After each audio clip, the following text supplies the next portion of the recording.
Hola, sí, sonido. Bienvenidos a este foro de la Cámara de Comercio de Armenia y del Quindío.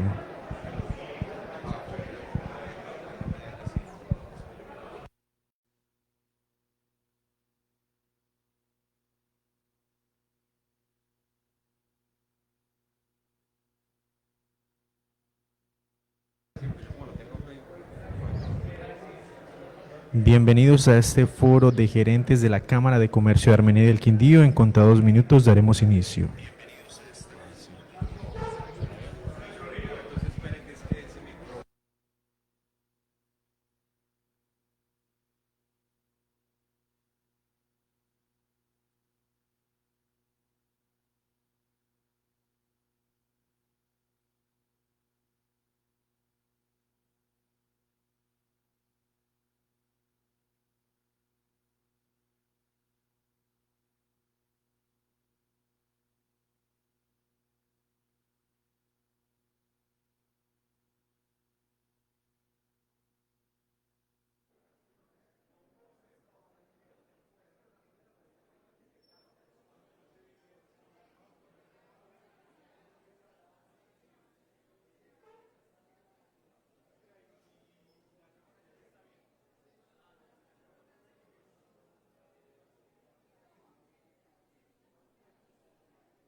Hola, sí, uno, dos, sí, hola.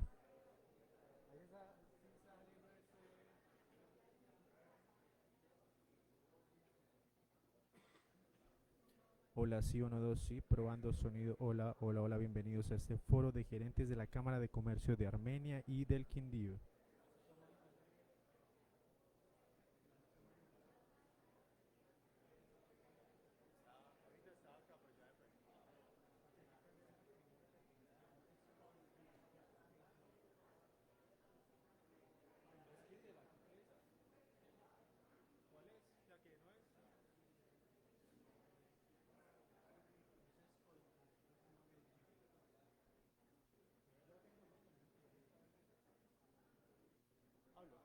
Hola, sí, uno, dos, sí, bienvenidos a este foro de gerentes de la Cámara de Comercio de Armenia y del Quindío.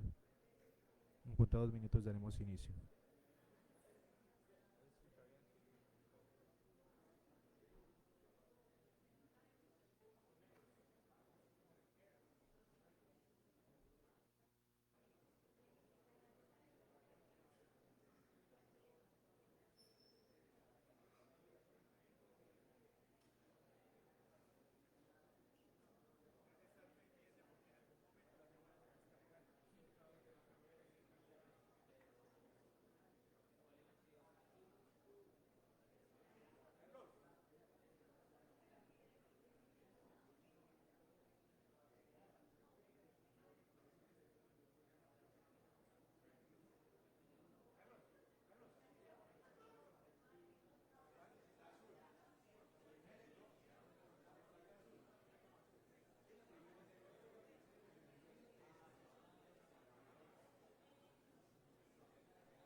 Sí, señor.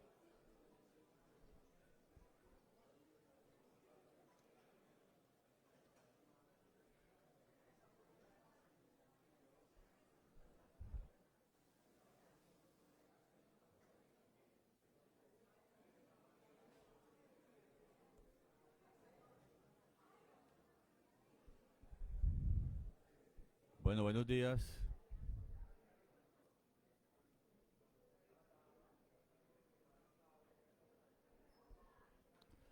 Buenos días.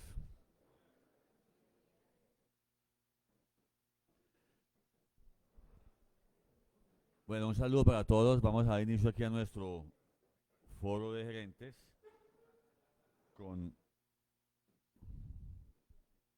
con el tema de la invitación coyuntura económica en Colombia. Doctor Juan José, bienvenido aquí al Departamento del Quindío, Armenia, de la Cámara de Comercio. Igualmente a todos los empresarios asistentes, miembros de junta directiva.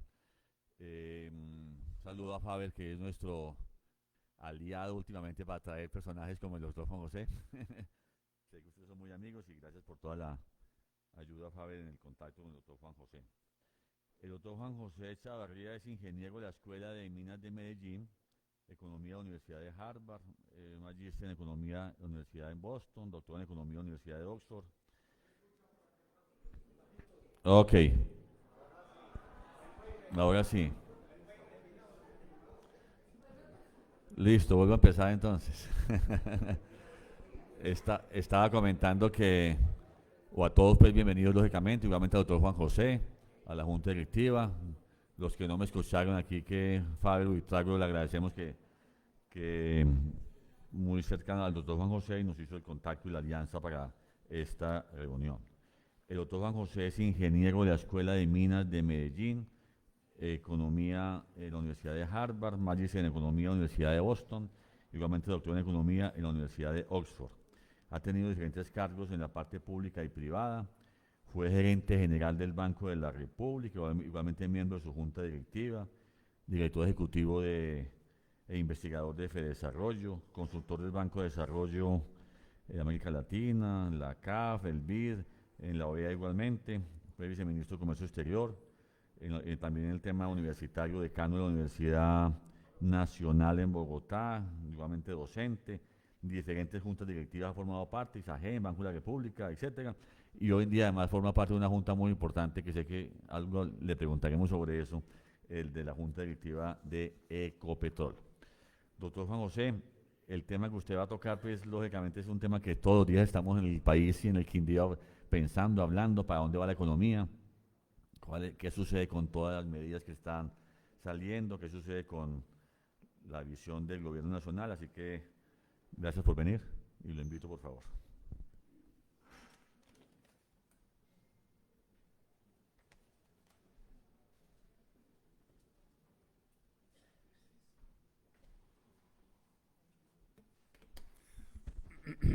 Muy buenos días a todos y muchas gracias por la invitación a Rodrigo, a Luz Adriana.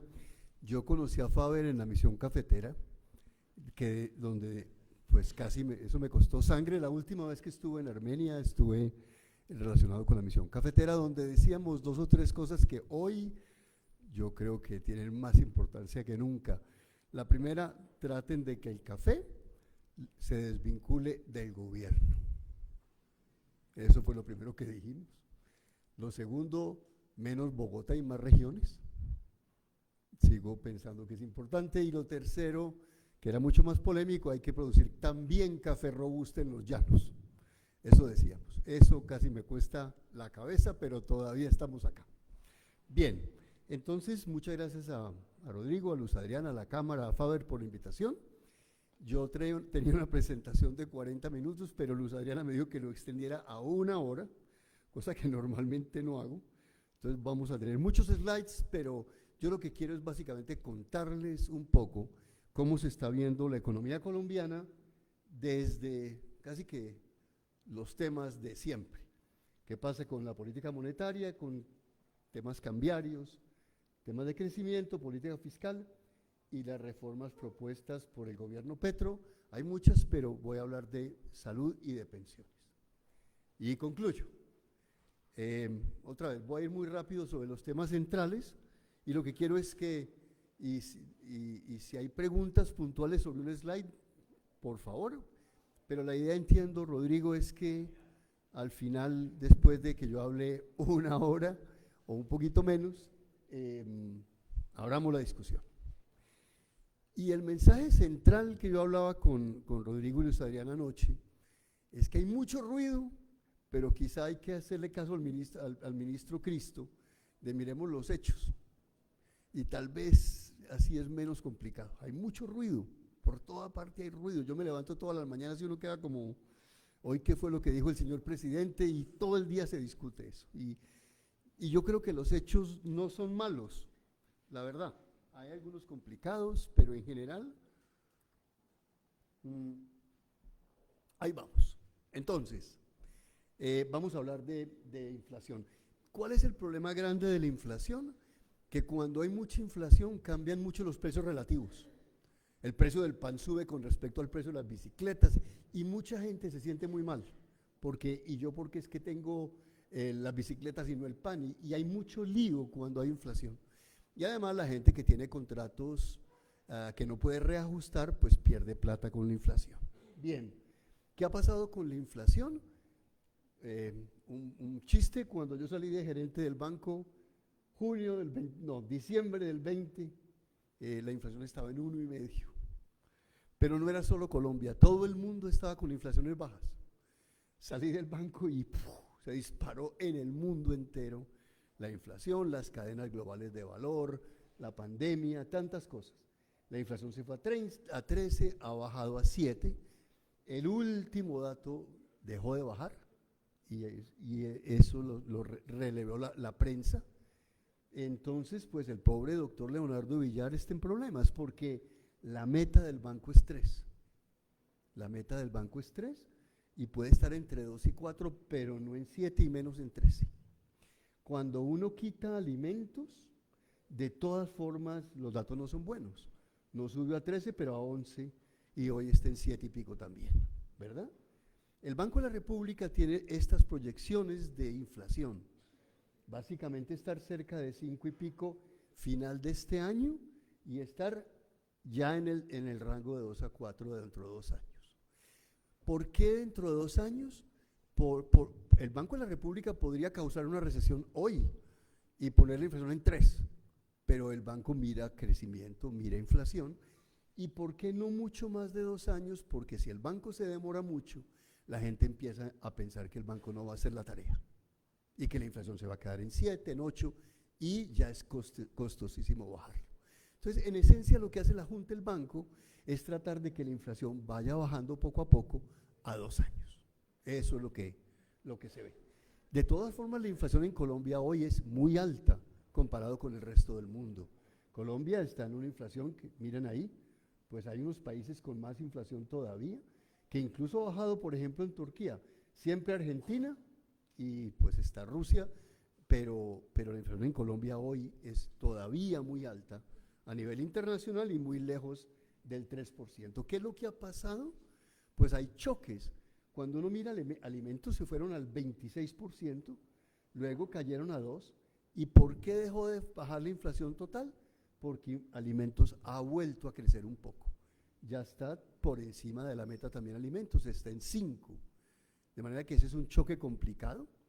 Y el otro choque complicado es lo que se llama regulados, que todavía está en 13%. Eso es transporte, colegios, tantas cosas que están amarradas a lo que se llama el IPP. Eso todavía es complicado. Y lo tercero es la tasa de cambio.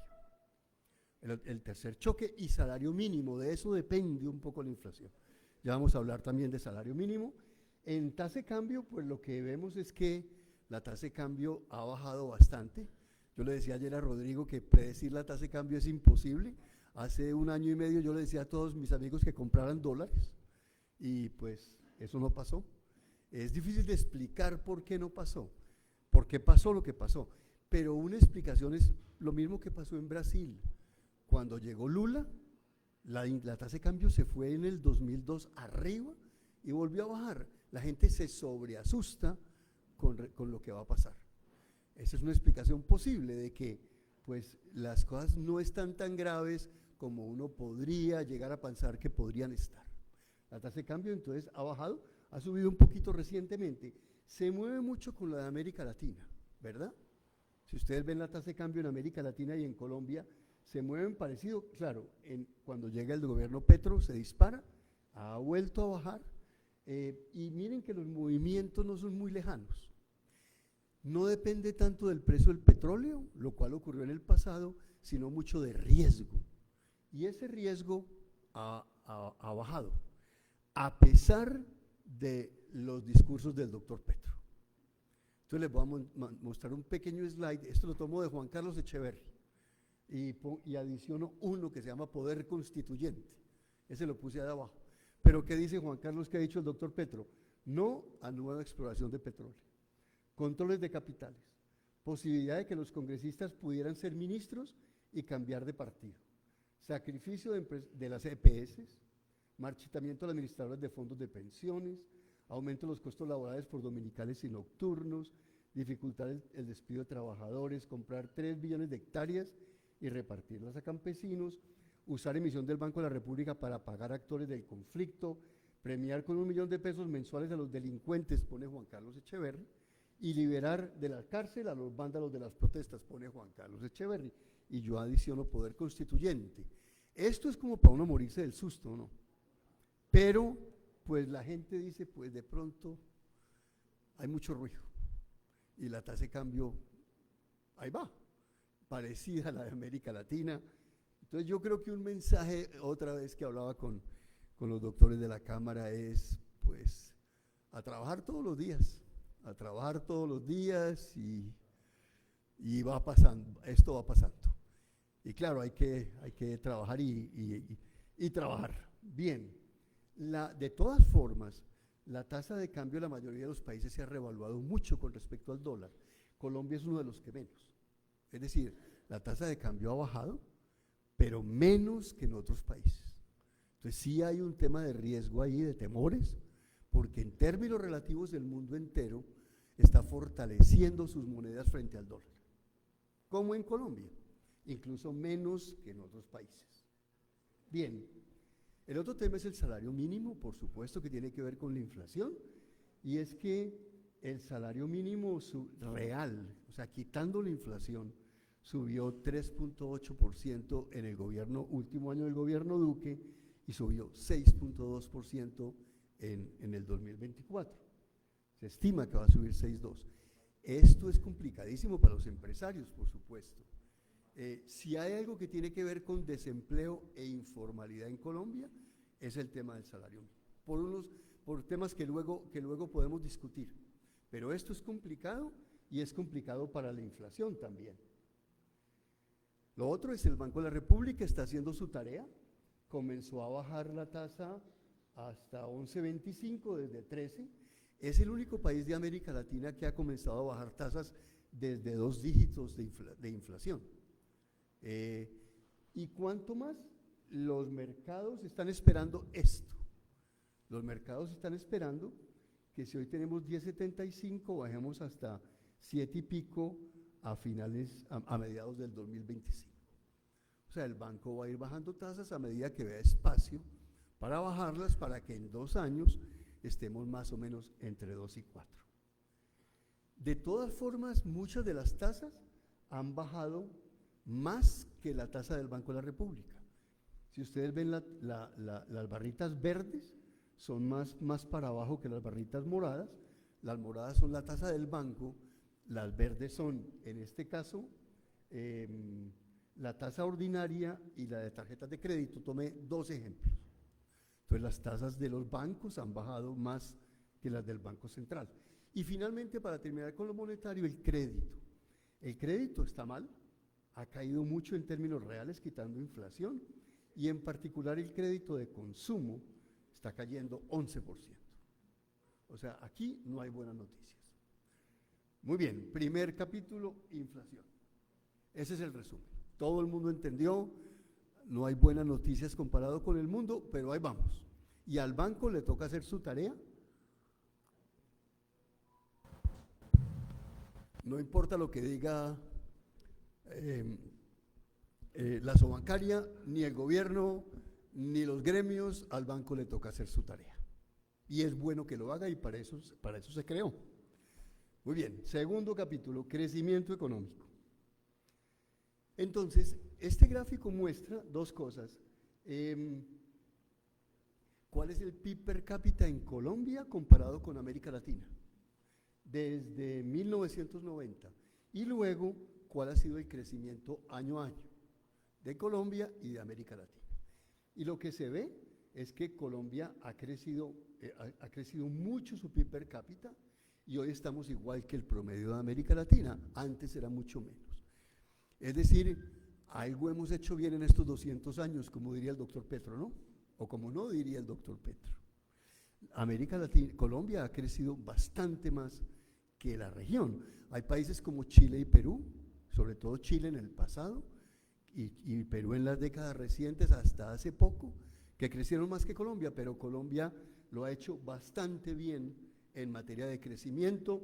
El PIB per cápita es parecido hoy al de América Latina, antes era mucho menos, y en el lado derecho está cuánto crecemos año a año, que tiene que ver con el de la izquierda, y en general los morados están por encima de los azules. Eso es bueno. Lo segundo es, gracias al Banco de la República en buena parte, y a nuestras instituciones, Colombia es un país que casi no tiene recesiones. Este es un gráfico actualizado del libro de Mauricio Cárdenas, donde muestra cuántas recesiones ha habido entre el 61 y el 2022. En Colombia, 2 recesiones, la del 99 y la del COVID. En Argentina, que siempre es el más al ejemplo, 24, en Grecia 15, en Uruguay 13, etcétera. Esto es el Banco Central actuando, en buena parte. Y esto es muy importante, porque cada que hay una recesión en Colombia, el desempleo se dispara, sobre todo el de los jóvenes y las mujeres. Entonces, esto es importantísimo y es una característica del buen manejo institucional en Colombia. Cuando uno mira el PIB per cápita desde 1906 en adelante, uno ve yo creo que puedo señalar acá, yo no sé cómo. ¿Ah? Ok, bueno, no importa, a gritos. La del 30, la del 99 y la de la pandemia. Eso, o sea que las 2 recesiones que aparecían antes son la de la pandemia y la del 99, que aquí están. La de la pandemia fue muy fuerte, no la podía evitar el Banco de la República. La del 99 sí tuvo mucho que ver el manejo del Banco Central, la banda cambiaria, la crisis del UPAC, tantas cosas que pasaron en aquel entonces. Pero esa es una gran fortaleza del país. Claro, no todo es PIB.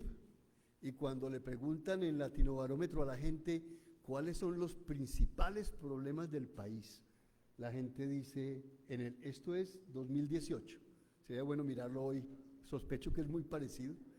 Principal problema de Colombia, corrupción. Segundo, desempleo, delincuencia, salud y terrorismo, guerrilla.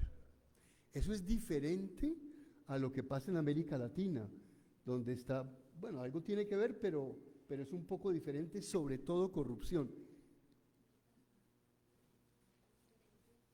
¿Y esto por qué? Ya. Ningún país es tan sensible al tema de corrupción como Colombia hoy, como Colombia en el 2018. Y ayer o antier vi una encuesta donde le preguntaban a la gente, ¿usted piensa que la corrupción ha aumentado en el gobierno Petro? 70% de la gente decía que sí. O sea que esto es todavía peor. Es un tema del cual la gente es muy sensible y se ha deteriorado. No todo es PIB, hay otras variables.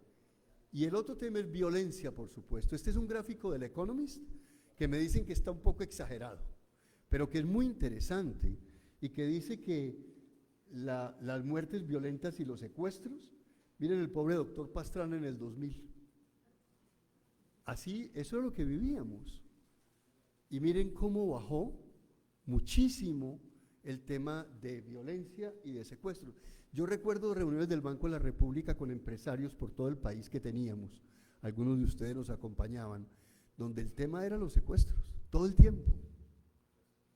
Este es otro país distinto al que tuvimos en el 2000, pero, yo estoy haciendo algo mal acá, pero las cosas están empezando a deteriorarse otra vez. Este es un gráfico del Financial Times, donde otra vez muestra que desde Petro han vuelto a comenzar a subir los secuestros y hay noticias malas en ese frente. Entonces, estamos en otro mundo, a uno se le olvida lo que era aquello, a uno se le olvida lo que era aquello en el 2000, ¿verdad? Pero, pues hay que tener cuidado con ese tema, porque ese tema es muy importante. Muy bien, ¿qué pasa con el crecimiento? El crecimiento para el 2024 se estima que va a estar en más o menos en 1,5%. Hace unos 90 días era 1,8, 1,5, que es una mala cifra en América Latina. Ese es un mal crecimiento en América Latina. Y para el 2025 se estima 2,5, que ya es regular alto en América Latina. 2,5 no es la gran maravilla, y 1 y pico menos, porque el país ha crecido al 3,5, 4, muchos años, ¿verdad? Y este es un gráfico muy complicado, pero muy fácil de explicar. Los sectores que están a la derecha de la línea diagonal están creciendo más que antes. Entonces, ¿qué se ve acá? Esto es el primer trimestre del 2023 contra el primer trimestre de 2024. ¿Qué es lo que más está creciendo nuevo? Agricultura, construcción, etc. ¿Cuál es el sector que más está resintiendo? Finanzas financieras y seguros, que estaba creciendo a tasas del 20% antes y ahora está creciendo al 0 o negativo. Entonces, todos los sectores que están a la derecha son sectores que le están yendo bien: construcción, administraciones públicas, agricultura, y mal, pues la minería, la industria y sobre todo el sector financiero. Ese es como una rápidamente ver qué pasa con el tema sectorial. Consumo, el consumo del gobierno, que había subido un poco, ya está otra vez en 0, esto es gasto del gobierno, y el consumo privado está prácticamente en 0. En el gobierno Duque estaba creciendo al 25%, que también es problemático cuando algo crece al 25%, en una economía que crece al 4, al 3, pues eso causa inflación. Eso es que todo el mundo está consumiendo, claro, después de la pandemia, donde el PIB había caído 17, el consumo, perdón. Y yo creo que la peor noticia de todo lo que yo voy a exponer es esta, que también le mencionaba a Rodrigo y a Luz Adriana ayer. La inversión está cayendo 14%. Hasta el último dato, el penúltimo, era menos 32%. Esto es que ustedes, ahorita después hablamos a ver ustedes qué dicen, pero yo sospecho que lo que está pasando es que la gente dice: yo voy a esperar, yo no voy a seguir invirtiendo, yo voy a esperar. Esto está como muy movido. Si así es, algún día van a invertir, si las cosas comienzan a mejorar. Pero esta noticia es muy mala, porque quiere decir que la gente no está invirtiendo. La gente está asustada, la gente está esperando y la inversión está cayendo mucho. No 32, pero sí 14. Yo estoy despichando la que no toca. Bien, y hay un indicador de seguimiento de la economía que hace el DANE. Yo solamente voy a tocar el último dato del 5,5 que habló la prensa, que todo el mundo sacó pecho en el gobierno. Pues cuando uno quita semanas antes 4, y todavía hay mucha discusión de si eso va a cambiar el mundo o no, de los pronósticos para este año. Algunas noticias son buenas, entonces lo pongo ahí porque ese 4 o 5,5 salió mucho en la prensa. Y el doctor Petro dijo que el mundo había cambiado y el doctor Bonilla feliz. Vamos a ver, vamos a ver. Bien, sin embargo, las encuestas de Fedesarrollo, por ejemplo, en comercio, al consumidor o industria no son buenas. Lo que hablamos también con Rodrigo, está como lento, las cosas están como lentas. La encuesta de Fedesarrollo al sector comercio muestra caídas en verde, la encuesta de Fedesarrollo al sector industrial muestra caídas en lila y consumo ahí, ¿verdad? Entonces, el 5.5 de que hablaba el gobierno, pues todavía hay que esperar, porque en las encuestas la gente sigue pesimista de lo que va a pasar. No es que se acabó el mundo, pero la gente está esperando, la gente está diciendo, vamos con calma, esperemos a ver cómo se mueve esto. Hay buenas noticias en el precio del petróleo, de café, etcétera, comparado con América Latina, y exportaciones, productos básicos están cayendo mucho, pero Venezuela sin productos básicos, que es la color café, está creciendo 12. Eso básicamente son manufacturas y agricultura al resto del mundo. O sea, no hay malas noticias en ese grupo de exportaciones que no son petróleo y carbón. Y cuando uno mira exportaciones del sector industrial, pues mal en general a Ecuador, a Estados Unidos, a Perú, cifras negativas. Cuando uno mira las importaciones, estaban cayendo mucho y ahora están creciendo cantidades, pero nuevamente esto puede ser Semana Santa. Esto habría que quitarle Semana Santa, es la misma discusión del PIB. Entonces todavía, o sea, si empezáramos a crecer importaciones de materias primas al 19, quiere decir que ustedes están disparados, ¿verdad? Eso debe tener una correlación muy fuerte con el PIB, la importación de materias primas, pero todavía hay que mirarlo con beneficio de inventario por el tema de Semana Santa y temas estacionales. Hablemos un poquitico de inversión extranjera directa. La inversión extranjera en América Latina fue altísima en Chile, ha caído, pero fíjense que Colombia hoy es la más alta, incluso por encima de México. Colombia todavía, la que está en lila, es la más alta de América Latina después de México, después de Chile. Más alta que México y más alta que otros países. Ha habido mucha inversión extranjera directa a Colombia. Y no solo inversión hacia acá, sino inversión de colombianos hacia allá, que es la que está en amarillo. Eso es básicamente inversiones del sector financiero en Centroamérica e inversiones del sector de seguros en Chile. Eso es. Bien, y cuando uno mira si es el total o sin petróleo, pues básicamente uno ve una tendencia relativamente favorable. En petróleo y minería no tanto, la verdad. O sea, eso quiere decir que hay otros sectores donde la inversión extranjera directa está creciendo más. ¿En cuáles sectores? En el azulito, que es el sector financiero. Es sobre todo el sector financiero que está llegando inversión extranjera directa, pero fíjense la manufactura, que es la verde punteada, como representaba 40% del total en 1990 y algo, y hoy es mucho menos. O sea, la manufactura del país está golpeada y también la inversión extranjera directa en manufactura ha caído en términos porcentuales. Y está cayendo un poco, está cayendo 10, 12%, pero es bastante estable. Ese es como el resumen. Ese es el segundo capítulo. El segundo capítulo dice, Colombia no ha perdido el tiempo en los últimos 200 años en crecimiento, lo hemos hecho bien, y ahí vamos. 1,5 es malo para este año, muy malo. De pronto crecemos un poco más, si es verdad esta última noticia del DANI, pero todavía está en veremos, hay que tenerlo, veremos. Y hay datos buenos de inversión extranjera directa, sobre todo en el sector financiero, malos en manufactura. Muy bien, un poco de agua y seguimos. A ver, ¿cómo vamos de tiempo? 25, vamos bien.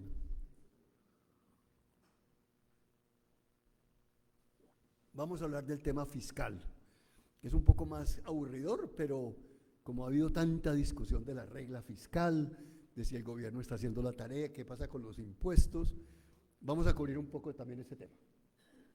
Voy a hablar de ingresos, gasto y déficit, de la deuda, de lo que se llama la regla fiscal, de cómo es que el gobierno gasta en qué es lo que ingresa y la estructura tributaria del país. Esos son los temas.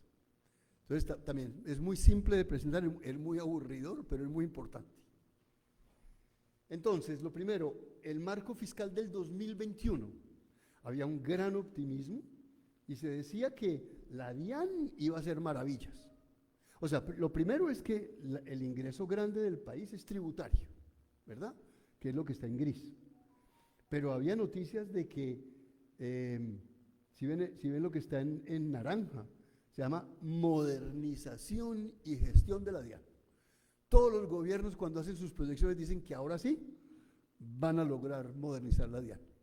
Ustedes recuerdan a Farley Kersman y esos perros Doberman y esas cosas tan miedosas que uno veía, pero parece que nadie logra modernizar la DIAN y ni siquiera Mr. Tweet, como se llama el señor este, que se dedicó más bien a poner twitters que a hacer la tarea. Pero claro, hoy es el ministro de Comercio, mucho respeto. En todo caso, eso no sucedió, la DIAN no se modernizó. ¿Y qué es lo que pasa realmente? A ver, yo voy a decirlo a gritos.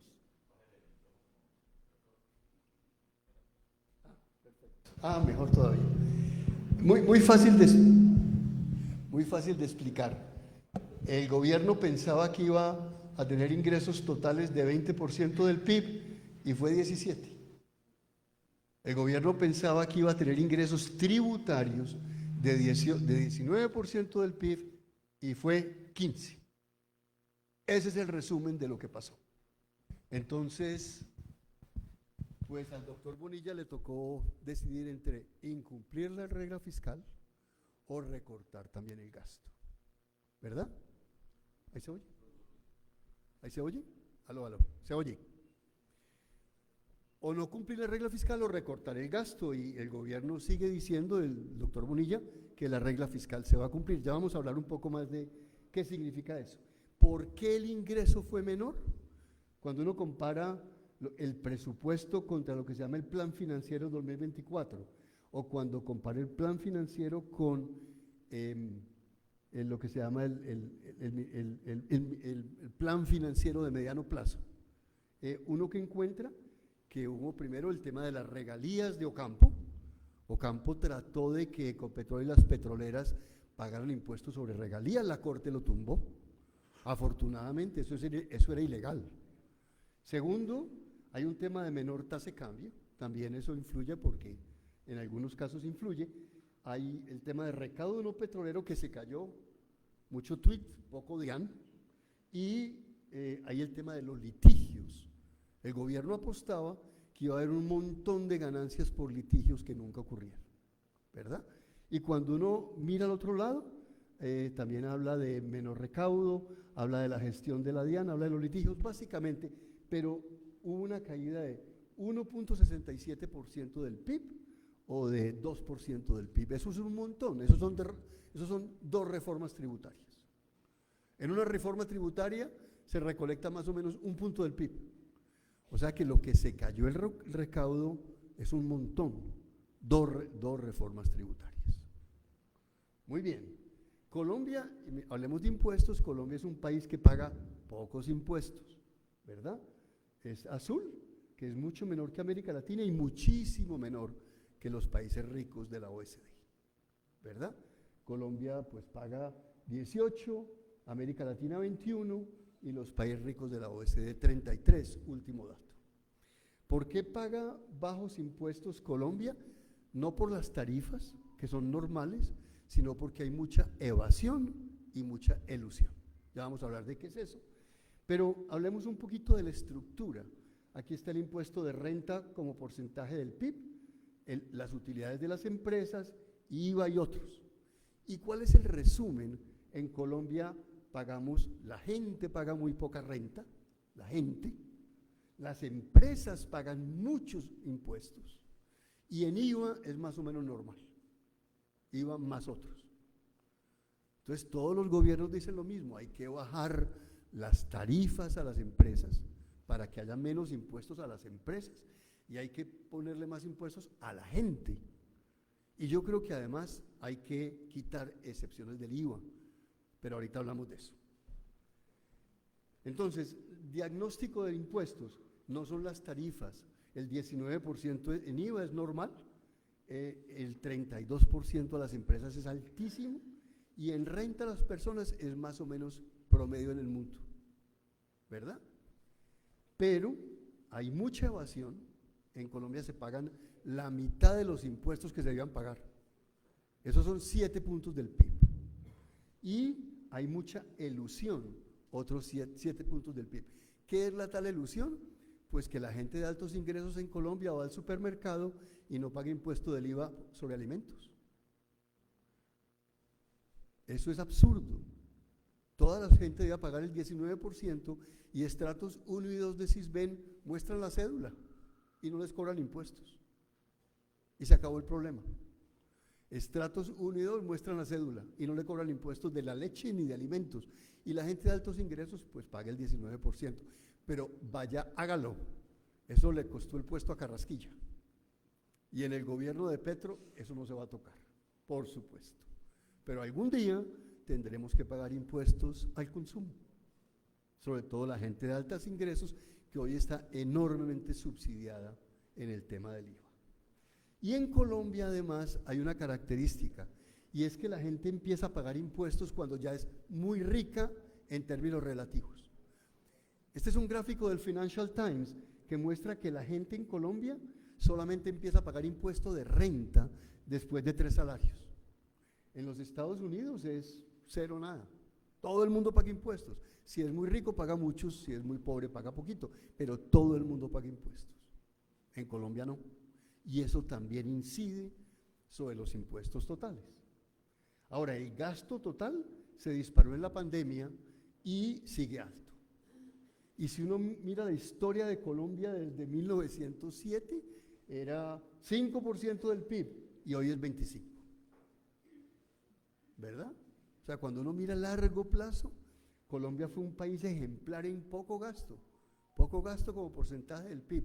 Hoy ya es muy, muy alto comparado con el pasado del país, y si uno mira el gasto sin intereses, pues también ve que eso ha ido creciendo.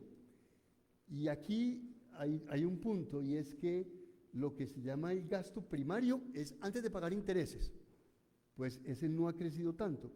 Perdón, eso empieza en el 23, se proyecta, pero lo importante de este gráfico son 2 cosas. Lo primero, ya el país paga casi 5 puntos del PIB de intereses, el gobierno. Eso es un montón, eso son 5 reformas tributarias. Eso es porque nos hemos ido endeudando.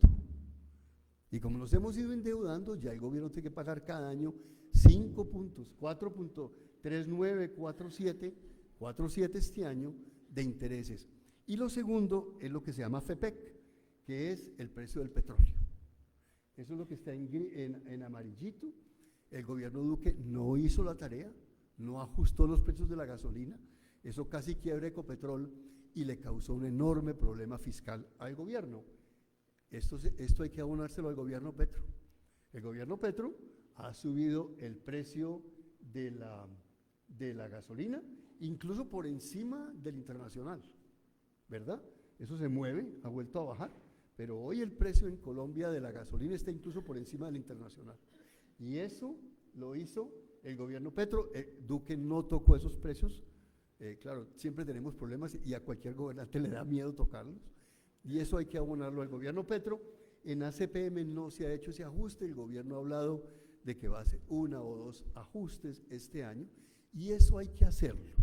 Eso hay que hacerlo. Sobre esto hay un gran debate. Luego podemos hablar un poco más de por qué hay que hacerlo. Entonces yo sigo y luego tomen nota para que lo discutamos si quieren. Lo otro que tiene de gasto es que el gasto en Colombia es muy inequitativo, sobre todo. Entonces, este gráfico, este cuadro tan complicado lo voy a resumir en 3 frases. Lo primero, la columna del lado de allá, eso es en qué gasta el gobierno colombiano en subsidios. Entonces, educación, pensiones y salud son el 74% del total. Sobre todo educación, 3.72 del PIB, pensiones, 2.6% del PIB y salud, 1.88. Ahí se concentran los gastos del gobierno colombiano. Otra vez, educación, pensiones y salud. Pero lo grave es, ¿y a quién les regalan la plata? Y fíjense en pensiones que 54% de lo que regala el gobierno colombiano en pensiones va a los más ricos. 54% de lo que el gobierno colombiano gasta en pensiones, que es un montón, 3 puntos del PIB, 2,6, va a estrato 5, que son los más ricos del país. Y luego a estrato 4, 18.9%. Lo que tenemos hoy en pensiones es un total absurdo, ¿verdad? No es tan grave en otros campos, por ejemplo en educación, 42% a los más pobres, luego 25%. En salud, 48 y 26. O sea, la anomalía grande es pensiones. Pero el total, ¿verdad? 18% va a los más ricos y 13% va al estrato 4. Eso es absurdo en un país que quiera distribuir el ingreso. O sea, el gasto nuestro no distribuye, es más o menos neutro o pro ricos. Y lo otro que caracteriza el gasto es un montón de rigideces, ¿verdad? Esta es una encuesta, creo que de CEPAL, que pregunta, que trata de cuantificar qué tan rígido es el gasto. El pobre ministro de Hacienda que llega, ¿qué margen tiene para moverse?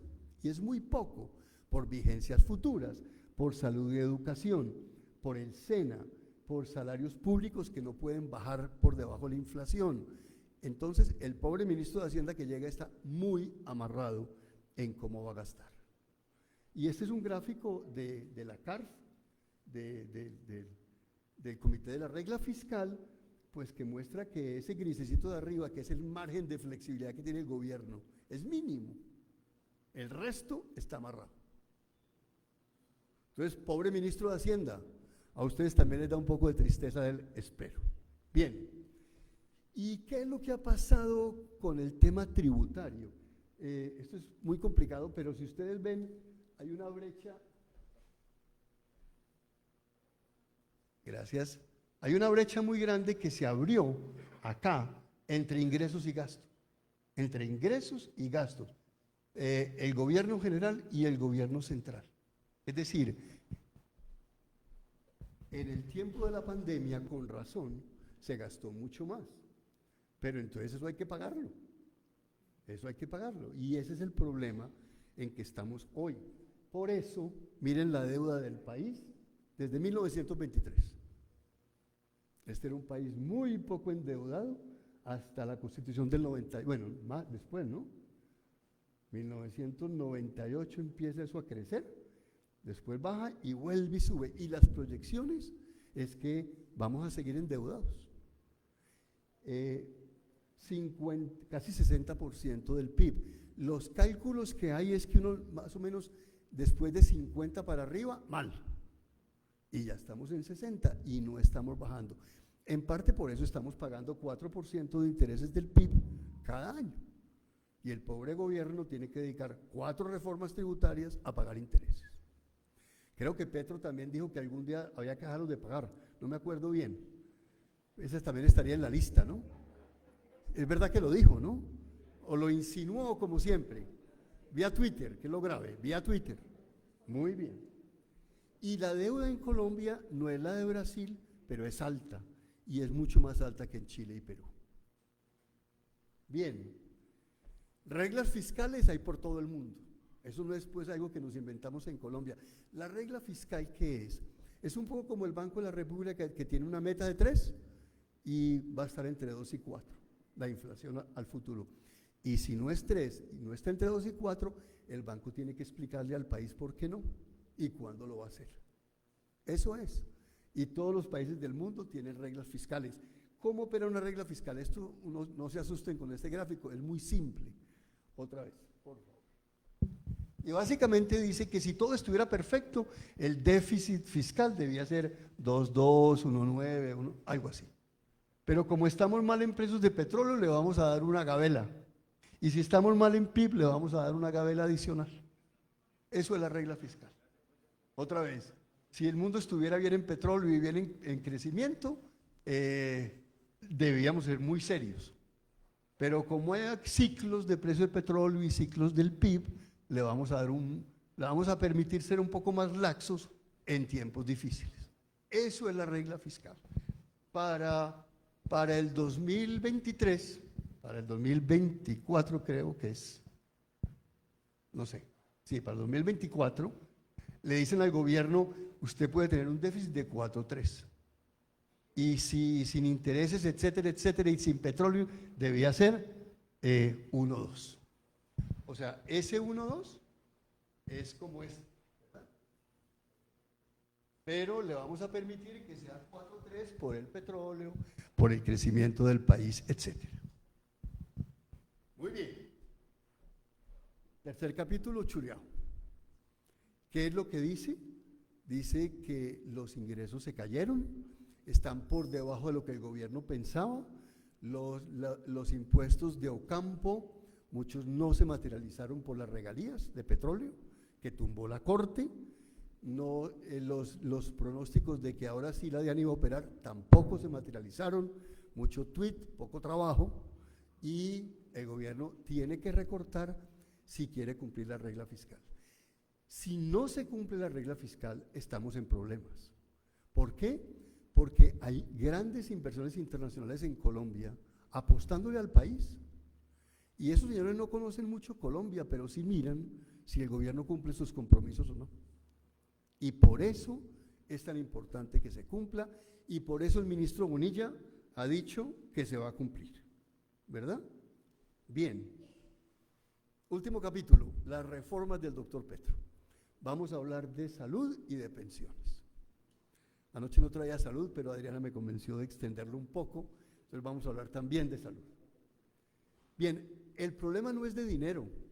Miren lo que gasta Colombia en salud como porcentaje del PIB comparado con otros países de América Latina. Mucho y creciente. Colombia con Argentina es el país que más gasta en salud de América Latina. El problema no es de dinero. Claro, uno siempre quiere tener más dinero para meter más, pero cuando uno se compara con otros países, hemos metido un montón de plata en salud. Y además, ¿cómo se financia el sistema de salud? Pues miren que la línea rojita, punteada, es gastos del gobierno. O sea, el gobierno le está regalando, comillas, comillas, plata al sistema de salud. Claro, no es regalo, eso viene de los bolsillos de todos nosotros, son los impuestos, ¿verdad? Y por ejemplo en educación, cuando uno compara Colombia con países con igual ingreso per cápita, Colombia gasta más en educación que esos otros países. Cuando uno mira defensa, salud y educación, es muy interesante. El gasto en defensa no ha subido como porcentaje del PIB, pero miren lo que ha pasado en salud y en educación. O sea, estos son buenas noticias de cómo se está gastando en Colombia. Ojalá algún día tengamos que gastar menos en defensa, pero por lo menos no se ha incrementado. Ahora, esto es otro debate, si ahora hay que incrementarlo, si no, siempre hay problemas, ¿no? Bien, esta es la revista más prestigiosa en temas de medicina, Lancet, en los Estados Unidos, y compara los países, los sistemas de salud del mundo, y Colombia queda bien en 0 a 74 años, en 15 a 64 y sobre todo para los niños. Colombia queda bastante bien. Si ustedes miran, verdecito claro arriba, no es el amarillo horrible de México y Brasil. Si ustedes miran 15 a 64, aún más verdecito, con Argentina, y si ustedes miran los niños, aún más verdecito. O sea, en los concursos internacionales, Colombia sale bastante bien en salud. El sistema de salud colombiano es un buen sistema, y cuando uno mira otros rankings de la Organización Mundial de la Salud, Colombia sale de 22 entre 191 países y gasta muy poco comparado con los mejores per cápita. Y otra encuesta del Economist, Colombia bastante bien en los resultados. Esto casi nunca ocurre en ningún campo cuando uno compara Colombia con los otros países. En salud salimos muy bien, muy bien. y con enfermedades patológicas, esto ya es de los médicos, salimos bastante bien. La cobertura en salud es de 94% hoy y era 29% en el 95 antes de la ley 100. O sea, en el 95 uno tenía que ir a un hospital y la gente rica tenía buena salud y el resto no. Y la cobertura era mínima, hoy es 95%. Y cuando uno compara zonas urbanas y rurales, 95% en ambas. Y cuando uno compara estratos, la gente pobre y rica, 94% en ambas. Esto es espectacular. Ahora, hay un problema, es verdad, y me lo señaló algún médico. Claro, la calidad de los hospitales en zonas rurales no es buena, y eso no está aquí. Pero eso no se arregla quitando los EPS. Ese es un lío duro, y es cómo creamos buen sistema de salud hospitalario en zonas rurales, ¿verdad? Bien, EPS y número de usuarios, pues ahí está la nueva EPS disparada, está Sanitas y quién tiene qué. El gasto de bolsillo en salud es el más bajo de América Latina con Uruguay. Ese es el bono que uno paga cuando va al médico. Eso es muy bajito. Lo que hoy tenemos, perdón, interrumpo un momentito.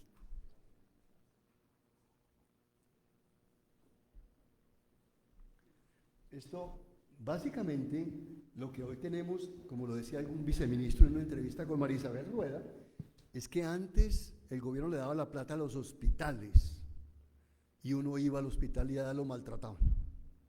Pero si usted tenía un buen seguro, pues lo trataban mejor. Después le dieron la plata a las EPS para que administre esos recursos. Y las EPS no son intermediarias, las EPS son aseguradoras que se tienen que encargar de gestionar riesgos financieros. ¿Cómo hace para que compitan los hospitales entre ellos y reduzcan costos? Las EPS hoy en Colombia atienden más o menos 1 millón de personas por día.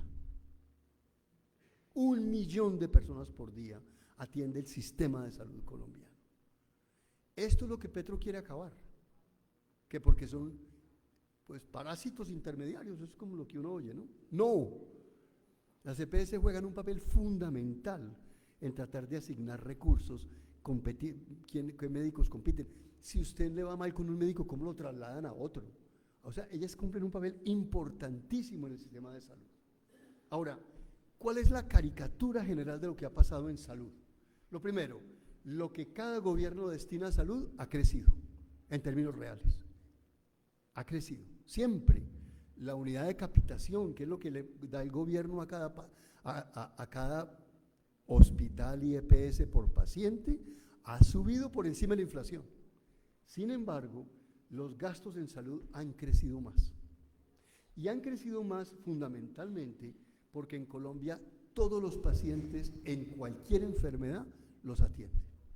No importa si es cáncer de páncreas, ¿no? Todas las enfermedades costosísimas, usted tiene derecho a tenerla. Y si no tiene derecho, pone una tutela y la gana. Y eso cuesta toda la plata del mundo, más que lo que el gobierno ha destinado a salud, que es creciente. Por eso, todas las EPS están quebradas. Y en el momento en que el gobierno diga, señores, están quebrados, los cierro, tiene toda la razón. Y se vuelve un lío gigantesco, como está pasando hoy. Ese es el resumen del sistema de salud colombiano, que es muy bueno, pero tiene un problema. Y el problema fundamental es este tema de qué vamos a hacer con las enfermedades de alto costo. Algún día hay que decir, y así ocurre en todos los países, esa enfermedad no la pago. Señor, me voy a morir, sí, pero hay que manejar el sistema.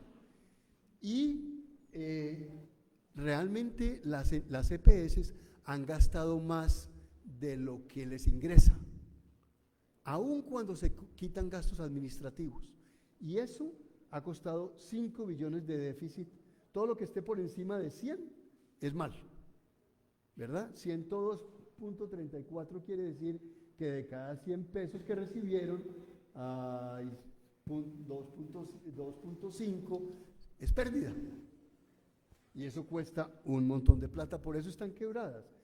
Y además, el gobierno está gastando menos en salud que antes. No está pagando lo que tiene que pagar. Si ustedes miran, a ver si se ve acá, aportes de la nación para el aseguramiento en salud crecían al 20% en el 21, 12 y ahora están cayendo. Y además, el gobierno está gastando mucho en otros temas que no son las EPS. En salud. O sea que aquí sí hay una estrategia clarísima de, además de todos los líos de las cortes, etcétera, el gobierno demoró pagos a las EPS en salud. ¿Bien? La nueva propuesta es acabar con la EPS, eso no pasó en el Congreso. Hay un pagador único que se llama el ADRES, hay centros de atención primaria y hay redes integrales de salud. Esa es la propuesta, como en los viejos tiempos. Como dice Alejandro Gaviria, pareciera insinuar que todos los mayores problemas se originan en la administración, como si eliminar las EPS fueran solución a los problemas de insostenibilidad financiera, corrupción o desigualdades territoriales. Yo creo que este es un buen resumen. Claro que tenemos líos en el sistema de salud, pero eso no se arregla eliminando las EPS. Y ahora el gobierno se reunió con las EPS y les dijo, ustedes tranquilos, ustedes no hagan nada, pero les voy a dar más plata. Eso fue lo que pasó. La ley no pasó, pero de hecho se está produciendo lo que el gobierno quería.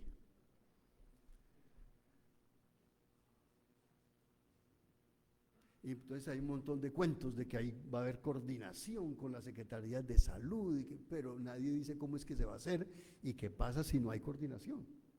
En unos meses, como dice el viceministro Darío González, viceministro de Salud del gobierno Duque, cuando usted vaya a pedir una cirugía le dirán que no hay turno.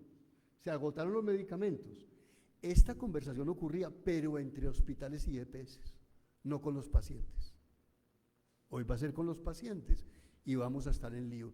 Y lo que va a ocurrir en Colombia es que los ricos van a tener otra vez su seguro de salud, como en Brasil y Estados Unidos, y no vamos a tener la cobertura que yo mostraba para la gente de bajos ingresos, etcétera, etcétera.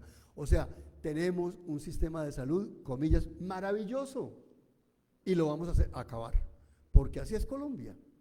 Lo que tenemos bueno hay que acabarlo. Bien, se acabó salud, gravísimo. Y yo quiero ver en unos 7 meses qué va a pasar, cuando la gente empiece a darse cuenta de que pues algo está pasando mal. Y yo veo mucho malestar social en el tema de salud. Ojalá me equivoque. Bien, entonces, me quedan 10 minutos. Vamos bien. Vamos a hablar de pensiones. Esto es un montón de temas, pero ahí vamos cubriendo. Vamos a hablar de pensiones. Pensiones está al lado derecho. Eso es lo que la gente paga en Colombia como porcentaje del PIB en América Latina, en los países de la OECD y en Colombia. En Colombia, 1.9% del PIB, en América Latina 3.9% y en los países de la OECD casi 9% del PIB. Es decir, la gente paga mucho para pensión y no hay sector informal.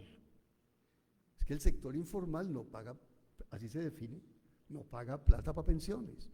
Y como hay tanta informalidad, porque 60% del empleo del país lo proveen firmas de 1, 2, hasta 5 trabajadores. 60% del empleo del país lo proveen firmas, entre comillas, de 1, 2 o 5 trabajadores. Esa gente no paga aporte a pensiones, por eso se define como informal. Entonces, Colombia paga muy poco impuesto, muy poco para pensiones. Y por eso es que el gobierno tiene que, comillas, comillas, regalar en pensiones, que viene de nuestros impuestos. Pero lo hace además muy mal, porque le da esa plata a los ricos, que es lo que ya veíamos. ¿Verdad? Muy bien, sigamos. Lo otro es los temas gordos que no se tocan en Colombia porque ¿quién se atreve? Y es edad de jubilación. Entonces, la edad de jubilación en Costa Rica, México, Perú, Argentina, Brasil es 65 años. En varios de ellos para hombres y para mujeres, ¿verdad? En Costa Rica y México y en Perú, 65 para hombres y mujeres. Pero en Colombia son 62 para hombres y 57 para mujeres. Eso ya es una cosa muy extraña, que hay que algún día arreglar, porque cada día vivimos más tiempo y la gente, pues financiar el sistema requiere que la gente pague más para su pensión. Lo otro es cómo se mide la pensión. En Colombia es con base en los últimos 10 años, que también es muy extraño.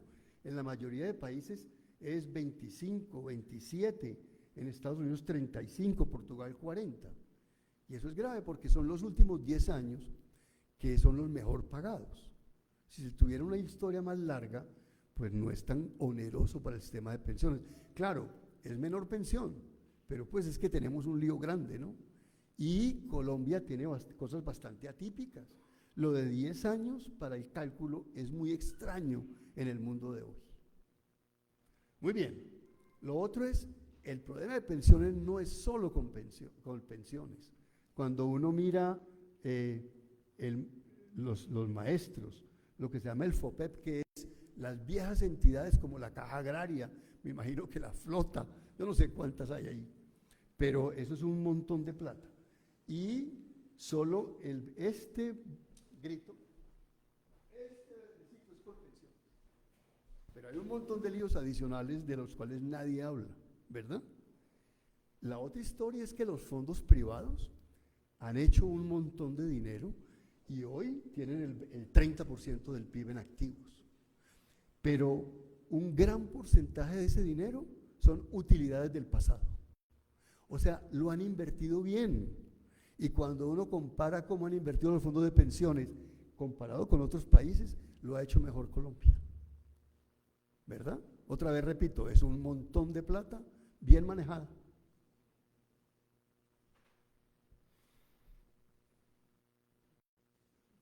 La propuesta de pensiones no es mala, a mí me parece que es una buena propuesta, en general. Ahorita hablemos de cuáles son los problemas que tiene, pero en general lo que dice es que si usted tiene menos de 2.3 salarios mínimos, va con pensiones, si tiene más, va a fondos privados. Y además hay temas de, ya usted no puede escoger entre uno y otro e ir cambiando como hacíamos en el pasado, y además entiendo que se eliminaron las pensiones muy altas. O sea, todo eso son buenas noticias, ¿sí? Además se puede cotizar por días, por ejemplo, para los cafeteros es clave esto, ¿verdad? Hay un montón de temas que son buenas noticias. Y esto, claro, no lo voy a explicar en detalle, pero el mono lo que dice es la caricatura.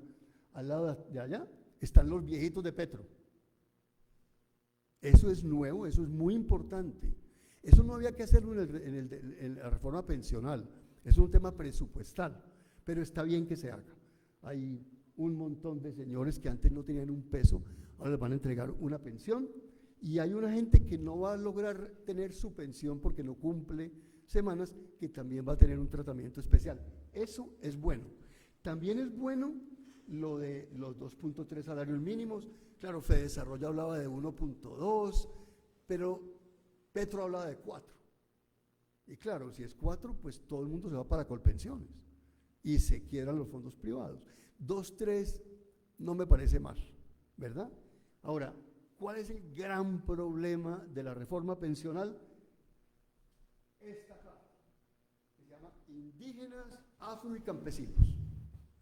En el último minuto de la discusión pensional, alguien metió este pequeño mico, que dice que afro, indígenas y campesinos van a tener un tratamiento especial que lo va a determinar el gobierno.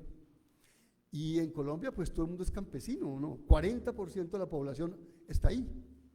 Entonces, la reforma pensional es muy buena, pero quedó un huecote ahí del cual nadie está hablando. Y eso puede ser una cosa gigantesca.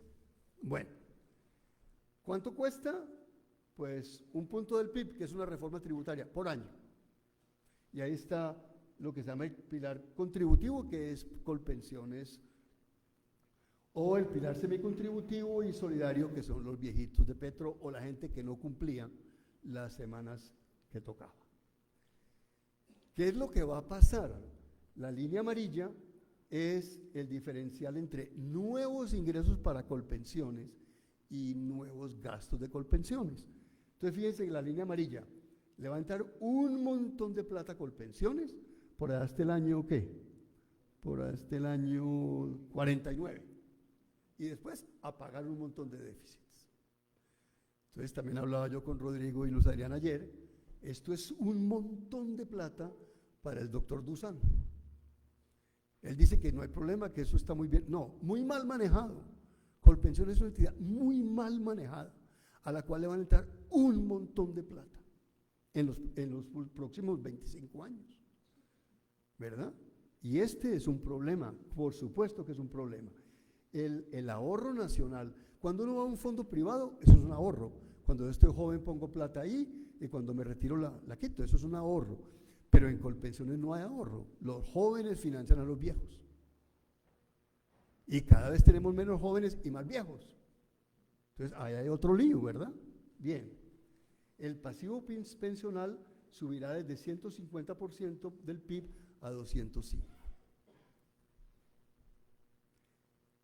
No es malo tener un sistema mixto. Los chilenos se les fue la mano. Todo el sistema chileno es privado. Y eso es grave, porque es bueno tener alguna transacción mía con mis nietos. Y también es bueno que no todo el riesgo vaya a los pensionados, sino a la economía, ¿verdad? Entonces no es malo tener un sistema mixto, pero hay que subir la edad de jubilación. El umbral podría haber sido menos, pero no me quejo, y debe mantenerse en 1000 semanas ese punto de corte de la gente que no ha pagado lo suficiente, etcétera, etcétera. A mí no me parece que el sistema sea malo. A los chilenos se les fue la mano, todo es privado, y se armaron esas protestas sobre todo por el tema pensional. ¿Debe el Banco de la República manejar los fondos de ahorro? No, pero los va a manejar. Porque como el Banco de la República, otra vez con mis sesgos, hace todo bien, pues que siga haciendo más cosas hasta que empiece a hacerlo mal. Yo recuerdo que en el gobierno Duque nos querían poner a manejar el oro de Colombia, el oro, donde la mitad es ilegal, eso es como 3 veces el narcotráfico. Imagina al Banco de la República manejando la policía en cada municipio, pero como el banco todo lo hace bien, entonces pues otro, hasta que empiece a hacerlo mal. Sin embargo, Leonardo Villar me dijo que si no lo manejaba el banco, no aprobaban la reforma. El Banco de la República es el único banco del mundo que maneja fondos pensionales. Los chilenos se negaron a que el Banco Central manejara siquiera los fondos de estabilización, que hoy no tienen mucha plata, pero que la idea era que tuvieran mucha plata. Y el banco manejó fondos de estabilización. Pero ¿en qué consiste la independencia del Banco de la República? En estar lo más lejos posible del gobierno. Eso es. Todo el juego es, yo no le voy a hacer caso ni a Petro, ni a Duque, ni a Santos para gastar más hoy. No importa que la inflación sea alta, pero que el PIB crezca un poco, porque esto es largo plazo. Entonces, a mí no me gusta que el Banco de la República sí tiene la capacidad de hacerlo, pero es el único banco del mundo que va a hacerlo, lo cual a mí no me gusta. Yo quiero ver cuando en unos años Colpensiones tenga que empezar a pagar plata y le digan al banco, oiga, no suba las tasas porque nos va a quebrar. ¿Y usted cómo va a ayudar aquí? Que porque estamos como en problemados, ¿no? Entonces, a mí no me gusta que el banco esté, pero ya está. Muy bien, 1 hora, casi. Concluyo, la inflación continúa siendo un problema, el banco tiene que hacer su trabajo y reducirla de 2 a 4 en 2 años. La tasa de cambio no se ha devaluado como se esperaba. Antes, el año pasado, porque las multinacionales trajeron impuestos para pagar regalías, pero ya no tenemos ese argumento. Yo creo que el argumento central es que la gente dice, pues básicamente el país sigue marchando. Hay mucho ruido, pero el país sigue marchando. Ahorita los quiero ir a ustedes a ver si más o menos, por lo que le oigo a Rodrigo, Armenia y la región siguen marchando, pero ahorita me cuenta. El crecimiento del 5.5 en abril, que es 4 si se quita estacionalidad, ojalá crezcamos un poquito más y ojalá sea verdad que los datos, pero 1,5 es un desastre, 1,5 es una cifra muy mala. Hubo una fuerte caída en los ingresos tributarios, el pago de intereses del gobierno hoy es más del 4% del PIB y el gobierno tiene que hacer un ajuste para cumplir la regla fiscal, un ajuste muy fuerte, porque los ingresos no fueron 20 sino 17. Esos son 3 reformas tributarias. La deuda continúa siendo muy elevada, la sostenible es 50 y estamos en 60 y pico. Por eso pagamos intereses. La reforma pensional es conveniente y creo que quedó relativamente bien diseñada, excepto esa cláusula de los afros, indígenas y sobre todo campesinos. La reforma a la salud no pasó, pero el gobierno la está haciendo por la puerta de atrás. Muchísimas gracias.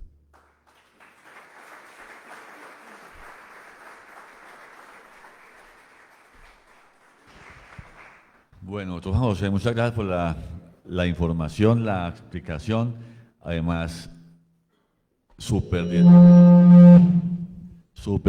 didáctico, la verdad, muy buen profesor, es usted para explicarnos esas tablas tan complicadas.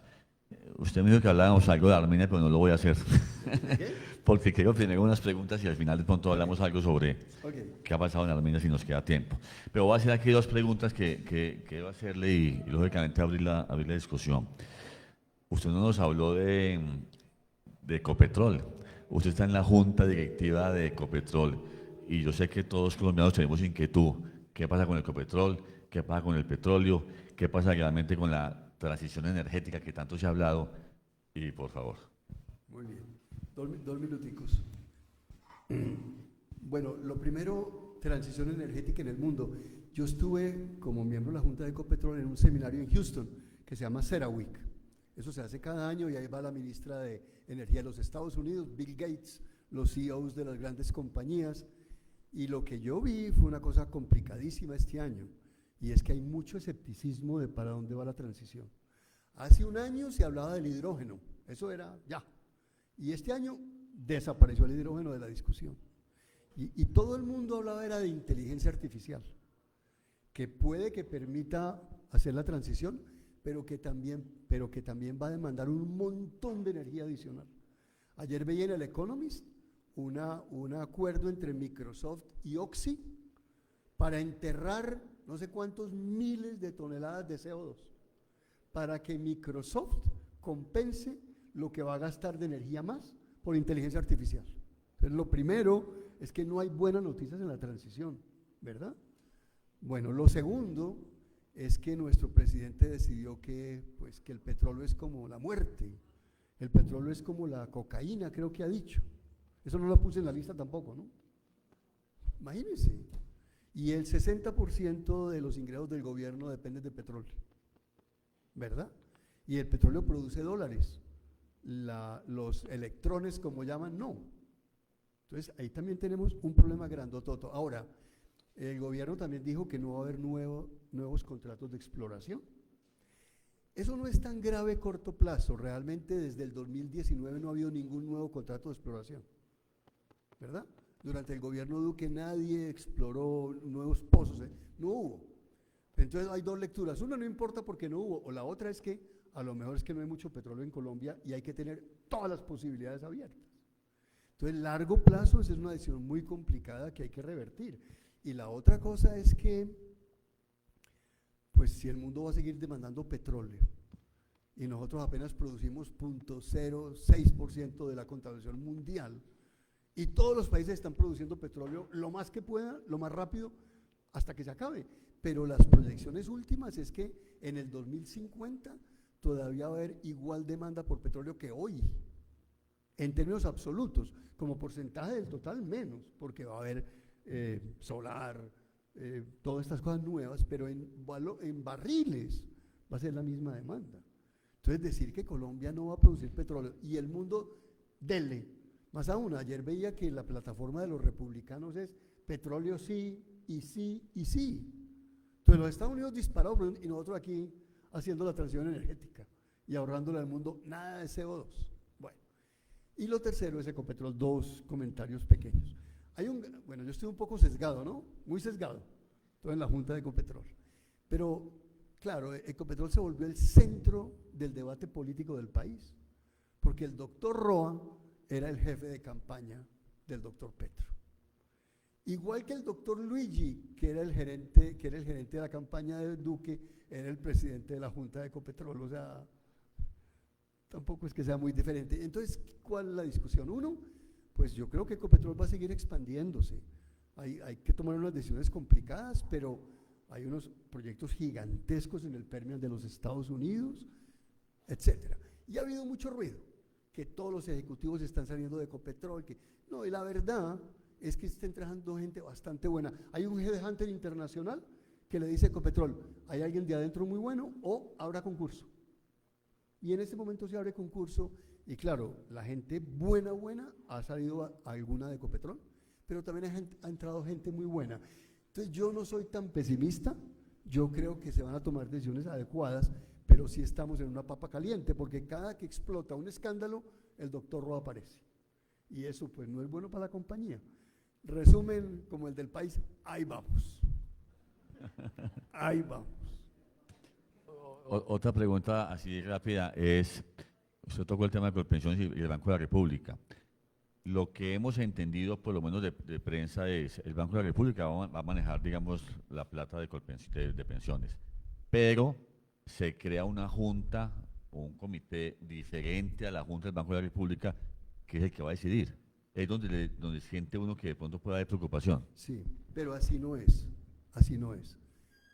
Colpensiones toma sus decisiones, cuánta plata le entra, a quién se la asigna. El Banco de la República maneja un fondo y lo maneja también como manejó los fondos de estabilización. Otra vez, a mí no me gusta que el banco haga todo en el país, porque algún día la va a embarrar, ¿verdad? Pero no, ese temor no existe. El banco va a manejar unos recursos y Colpensiones va a tomar unas decisiones en pensiones. Después del año 2050 va a haber un debate gigantesco para el pobre Banco de la República, ¿y ahora cómo vamos a pagar todo esto? Pero no creo que haya el problema de que Colpensiones le diga al banco, manéjelo así o manéjelo así. No, eso no es. Ok. Y la última pregunta, ya no lo dijo usted, pero quiero como profundizar un poco el tema de el dólar. O sea, realmente, y usted que estuvo en el Banco de la República, ¿el dólar sube o baja? ¿Por qué? ¿Todo es porque la gente se imagina cosas o realmente hay temas económicos? Sí, en los años anteriores el dólar se movía mucho con el petróleo, pero de hace 2 o 3 años no, se mueve con el riesgo país, que ha bajado. Entonces, pues lo primero es que yo compré dólares hace 1 año y medio y me fue muy mal. Y le dije a todos mis amigos que compraran dólares y les fue muy mal. Y como dice un amigo mío, yo estoy acá porque nunca digo para dónde va el dólar. Si dijera, no me invitarían a estas reuniones. O sea, nadie sabe. Lo cierto es que es buena noticia que no se haya seguido devaluando, porque eso significa confianza en Colombia. La gente dijo, pues mire, ahí vamos. Y entonces los fondos extranjeros están trayendo dinero, la inversión extranjera directa no es que haya caído mucho, y la gente dice, hay mucho ruido, pero como en Armenia y en el Quindío, yo creo que ahí vamos, pero quiero oírlos a ustedes. Bueno, muy bien. A ver. Gracias, doctor. No, pues, decirle nuestro amigo al doctor Juan José que es un placer escucharlo y como hace de didáctico, pues un tema complejo, pues son varias variables económicas, ¿verdad? Una pregunta muy puntual y agradecerle que está en el estudio. Ayer hubo este titular de la República, doctor, ¿Qué dice? de su colega, la doctora en economía de Harvard, Klosky. Ah, ya. Y ella dice que los bancos centrales deben eliminarse, porque es toda una exposición que pareció interesante, y es, en síntesis, lo que ella dice es que cuando hay un banco central, el gobierno monopoliza el dinero y es una causa de inflación porque emite y hay desequilibrios fiscales. Entonces, sería un poco importante, no sé qué piensa usted al respecto de la posición de ella, que me parece al lugar. Pongámoslo en un contexto más latinoamericano, Faber. Hace 15 años, 1992 hasta el 2001, Argentina dolarizó.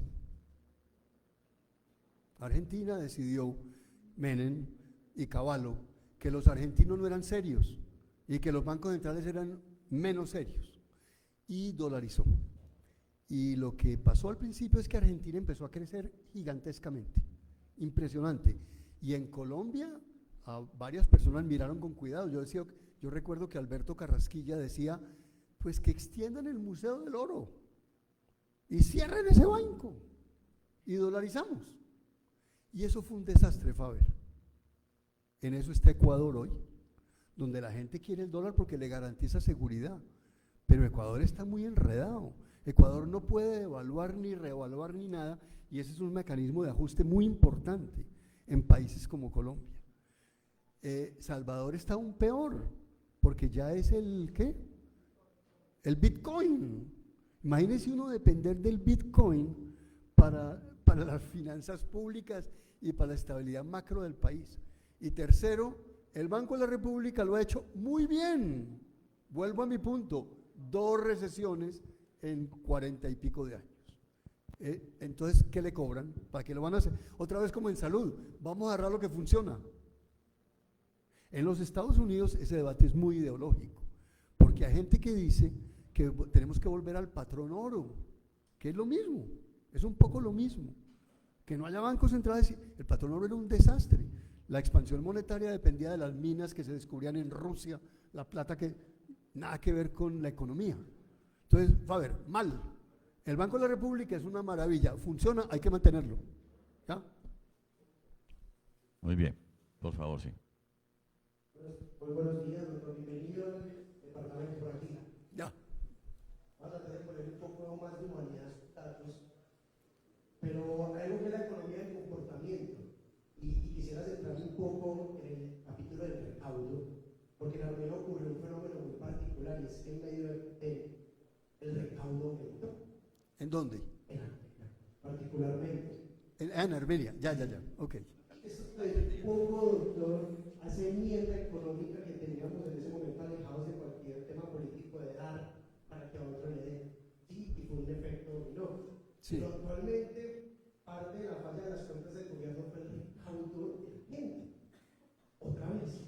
Y específicamente por ese índice de incertidumbre política tan alto. Okay. Mi pregunta es, ¿debería influirnos aún la imagen o esa incertidumbre política en el recaudo? Es decir, el gobierno abona impuestos y es una manera de castigarlo.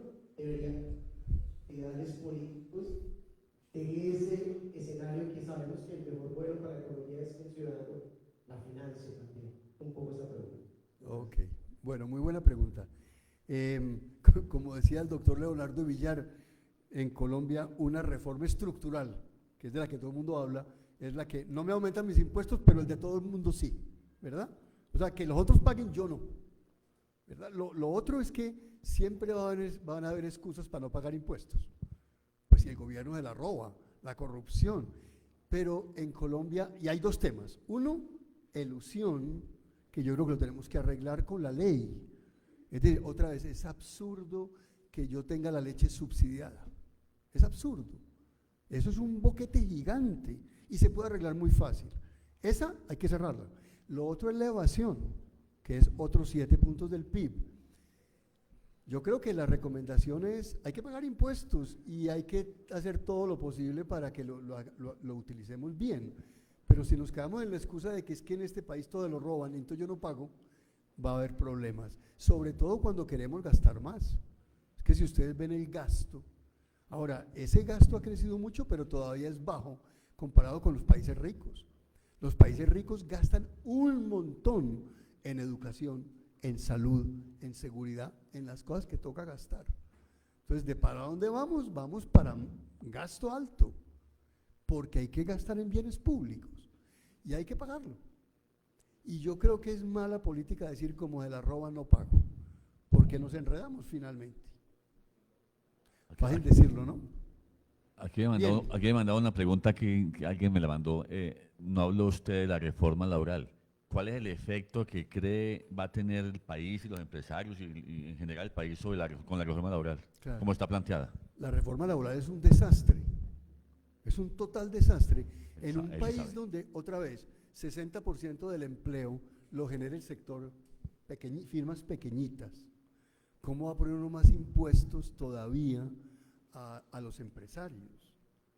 Lo de los hay la idea de que no sirvió para nada la reforma de Cárdenas, que básicamente bajó los impuestos de salud, del SENA, y es impresionante cómo bajó la informalidad, todavía es altísima, pero claro que tuvo un impacto.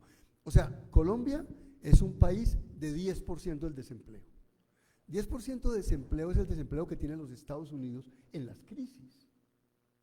10% es el desempleo en las crisis en los Estados Unidos. Y en Colombia es 21 para los jóvenes, mujeres, o para mujeres, o sea, es horrible el mercado laboral colombiano. Crear más impuestos es un desastre. Y además, pues esto va para las firmas grandes, esto beneficia a los empleados de las firmas grandes, que son muy pocas, muy pocas. Y en Colombia los sindicalizados son 5% del total. O sea, es como si estuviéramos otra vez en Dinamarca y no en Cundinamarca, como dicen, donde así no es el mundo colombiano. Y me parece que esa reforma laboral sería terriblemente mala. En Colombia hay países como México, Ecuador, que tienen desempleo bajito, 6, 7% del PIB, no 10%. Y lo otro es que cuando en Colombia hay una recesión, el desempleo se dispara mucho más que en otros países con igual recesión. O sea, el mercado laboral colombiano es un desastre y eso crea mucha infelicidad y mucho malestar. La reforma laboral va para donde no toca. O sea, esa sí que hay que tumbarla. Elizabeth. Gracias. Se pierde un poco, perdón. A ver, Gracias. ahora sí. Por fin encuentro quien de pronto me pueda resolver esta inquietud.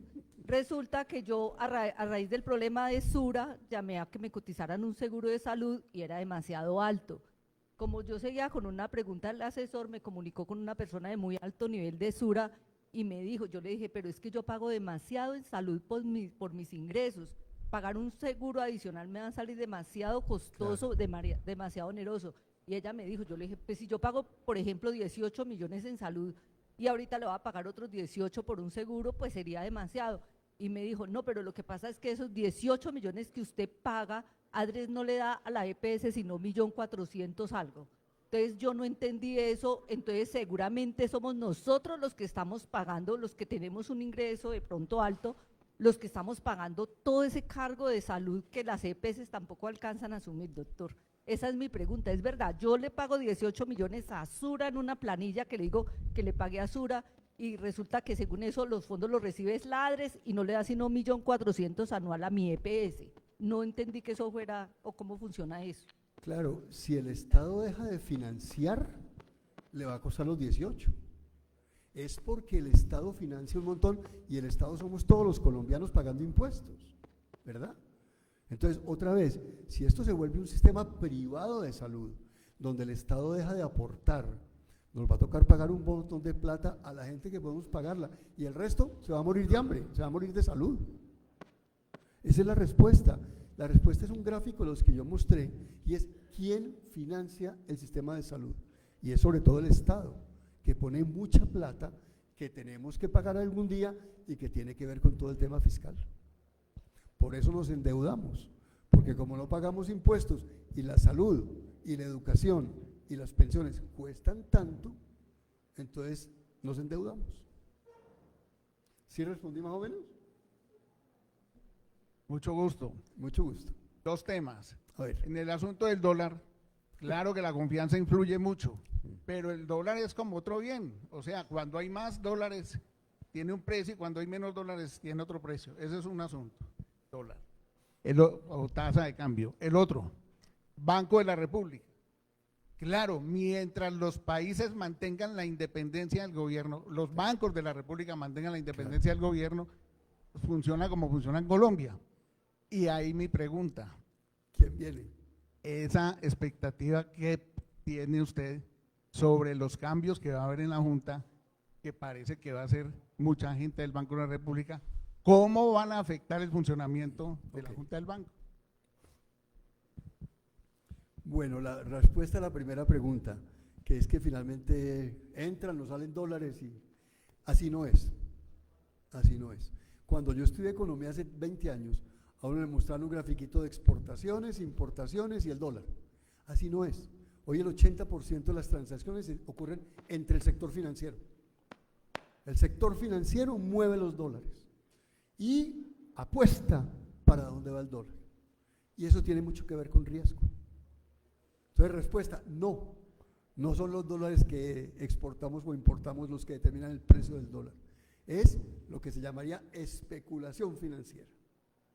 Y eso tiene mucho que ver con mis apuestas de para dónde va el doctor Petro y el riesgo país. Antes tuvo mucho que ver con petróleo, entonces usted tenía razón. Pero en los últimos 2 o 3 años tiene mucho que ver con movimientos financieros, comillas, comillas, especulativos. No lo manejan, ellos están ahí apostando y a veces pierden, a veces ganan. A mí que no me, porque claro, los bancos que ganan sacan pecho y los que pierden se esconden. Entonces yo no soy tan seguro que siempre gana, porque no es fácil saber para dónde va el dólar. Si uno supiera para dónde va el dólar sería millonario, ¿verdad? Pero nadie sabe. Muy bien, la primera. La segunda de qué va a pasar en la Junta del Banco, esa es la pregunta del millón, ¿verdad? Primero mi respuesta positiva, optimista pues para que, ahí vamos.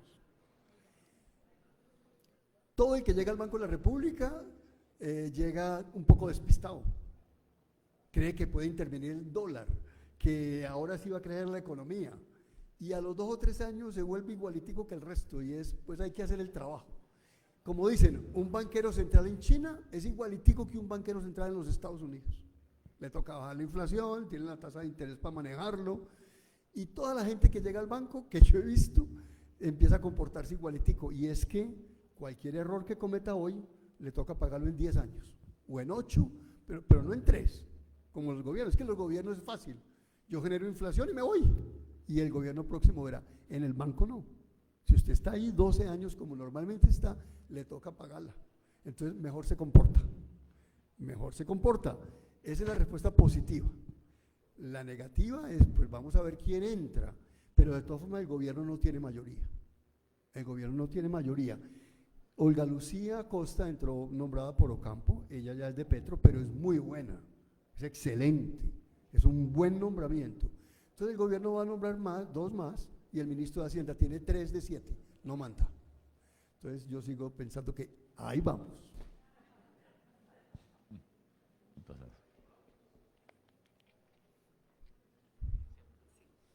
Bueno, buenos días. Muchas gracias por esta exposición tan didáctica y tan clara en un tema tan difícil. Yo quería hacerte una pregunta en el tema de lo que dices, ahí vamos. Es que no sé qué consejo nos puedes dar a las personas del sector privado, al ciudadano de a pie, para poder vivir en este país, porque creo que mucho del comportamiento de la economía va en la parte emocional y en ese sentir positivo que tenemos y vivimos unos momentos que el que está todo el día conectado a la radio, a las noticias, pues vive de psiquiatra y eso afecta, y eso nos afecta, pero cuando uno sale y vemos ese consumo, cuando tú vas a un restaurante está lleno, entonces uno dice que no hay plata y hay plata, pero ¿cómo hacemos para que realmente esto dinamice y nos podamos mover este Petro o no este Petro, porque no sabemos también qué viene adelante? Pero creo que estos 50 millones de colombianos que estamos, podrá irse una mínima parte del país, el resto estamos acá, pero tenemos que hacer que la economía se mueva y se mueva bien. Entonces no sé qué puedes recomendarnos en ese sentido. Bueno, lo primero es tratar de votar en el 2026 por alguien que haga eso. ¿Verdad? Ya no estoy en el Banco de la República y creo que lo puedo decir, pero obviamente queremos buenos gobiernos que piensen que el sector privado es fundamental en el trabajo de la economía. Yo le decía a Rodrigo ayer, yo estuve en una reunión con un señor Wallenberg, que creo que es dueño de medio Suecia, y estaba viniendo a Colombia, creo que en parte el negocio de los aviones, etcétera. Pero él decía, en Suecia es fundamental la interacción del sector privado y público. Eso es lo más importante para un país. Tiene que existir un Estado que trabaje con el sector privado. Y pues desgraciadamente no sé si este gobierno comparte esa visión. Y de resto, pues seguir trabajando. Porque me decía Rodrigo que Armenia más o menos va bien, ahora usted me dice si es verdad o no. Ahí vamos. Ahí vamos. Entonces, respuesta a nombrar a alguien bueno en el 2026. Yo le decía a Cagaluz ayer aquí en la comida, analizando el Quindío. Y además, los empresarios no hay más alternativa que seguir trabajando, tratar de ponerle optimismo. Si uno mira cifras, claro, son estadísticas que no siempre son la realidad. Nuestro registro mercantil de negocios registrados nuevos ha crecido. ¿Por qué? Porque la gente tiene expectativa de algún negocio, quiere salir adelante, o le toca hacer y como tal. Las cifras de inversión en el Quindío, claro, tuvimos un beneficio, el CESI. El CESI nos trajo 750 empresas nuevas. Todavía no están todas funcionando, están con su beneficio. Estuvimos con el alcalde y gobernador el lunes pasado en Bogotá, con 30 empresarios y la agencia de inversión, un desayuno, mostrándoles el Quindío, y uno ve la gente del país, lo digo muchas veces distinto a lo que nosotros pensamos, pensando en invertir en el Quindío como posibilidades de cosas. El sector de construcción, que sabemos que está en el país con sus dificultades, ven al Quindío como con posibilidad de inversión. ¿Por qué? Pues hay argumentos. Todos saben que el Hotel Libby llega pues, a invertir aquí en la Centenario, un edificio de 15 pisos y además alrededor de Ibis va a ser un gran proyecto de oficina o vivienda. Esa misma empresa dijo, me interesa el Quindío, y van a montar en Montenegro un gran proyecto cerca del cementerio, ya tienen negocio con la tierra y van a hacer una cosa muy grande. Esto para decir que en medio de todas las dificultades la gente estaba pensando en invertir. El Quindío tiene un atractivo importante. Claro, el comercio está con dificultades, en todo el país no ha crecido. El turismo de esta temporada de ahora de junio, julio, estuvo débil, funcionó pero no tan bien. Pero yo diría que, como hablábamos ayer, ¿cómo es que se dice? Ahí vamos. Vamos y toca seguir trabajando y pensando en temas. Sí. Ajeno pues al presidente y las dificultades del mundo, todo tiene sus altibajos. Sí. Y el que logra ahorita sostenerse y crecer un poquito y mantenerse, va a tener, yo diría, sus frutos más adelante. Y nos lo dice la gente de afuera, además. De pronto oír menos la noticia todos los días, pero yo tampoco soy capaz de hacerlo. Pero fíjense, esas dos recesiones que yo mencioné, comparado con, en parte también tienen que ver con el sector privado. No es solo el Banco de la República. Yo creo que los empresarios colombianos, es una maravilla, de verdad, no lo digo por estar acá. Es maravilloso ver regiones tan diferentes. Es que en Colombia no es fácil cerrar nada porque todo está regado. Y eso es bueno, eso es bueno. Alguna vez un Nobel de Economía vino a Colombia y me dijo, ¿pero ustedes tienen competencia entre regiones? Y le dije, sí, están salvados. Porque en los Estados Unidos, cuando un gobierno hace algo bien, los otros lo emulan. Y si lo hace mal, no. Y yo creo que parte de la fortaleza de Colombia es tener tantos empresarios en tantas partes que siguen trabajando. Eso es parte de que no haya recesiones. No sé si soy muy optimista, pero yo creo, o por lo menos mirando la historia del país. Y voy a decir otra cosa, a ver ustedes qué piensan. Yo creo que en Colombia la gente quiere a los empresarios. Cuando uno mira las encuestas y compara con otros países, la gente en general confía en los empresarios colombianos, no salen mal. Y eso es una gran virtud, a pesar de todo lo que se dice. Y pues hemos tenido una que una ráfaga, pues, pero la gente en Colombia no le tiene aprensión a los empresarios y eso es muy importante. De manera que ahí vamos, hay que seguir trabajando. Última pregunta, por favor, que yo sé que, por favor. Hola. Doctor, muchas gracias por su ponencia. ¿Me Levante escucha? la mano. Hola, Ya. Un poco en continuación a la pregunta que hacían ahorita, y digamos que el Quindío es una zona muy bonita para vivir, muchas personas de fuera de la ciudad quisieran venir a vivir a esa zona. Sin embargo, pues el Quindío no resalta en términos económicos por razones, pero digamos que usted que está todo el tiempo en este tema económico, ¿qué recomendaciones le da al Quindío y a nosotros como empresarios para que la zona dinamice más y pueda resaltar más económicamente? Yo le decía a Rodrigo ayer que un compañero mío, Adolfo Meisel, un historiador, me dijo una cosa que yo me quedé pensando, Faber, cuando estábamos haciendo la misión cafetera, y él me dijo, mire, el área cafetera es como Costa Rica, es muy parecido a Costa Rica, y Costa Rica anda en medicina, chips y un montón de cosas que ya no son café. Entonces la respuesta es, emulen a Costa Rica, que lo ha hecho bastante bien, en salud, en un estado que funciona. La zona cafetera es como Costa Rica y ya la zona cafetera es muy rica comparado con el promedio del país y eso es bueno. Hay que empezar a pensar en otras cosas. Ahora es última pregunta, Álvaro. Yo sé que usted que lo veo ahí como... Otra vez. Este es un tema de salario mínimo. Ah.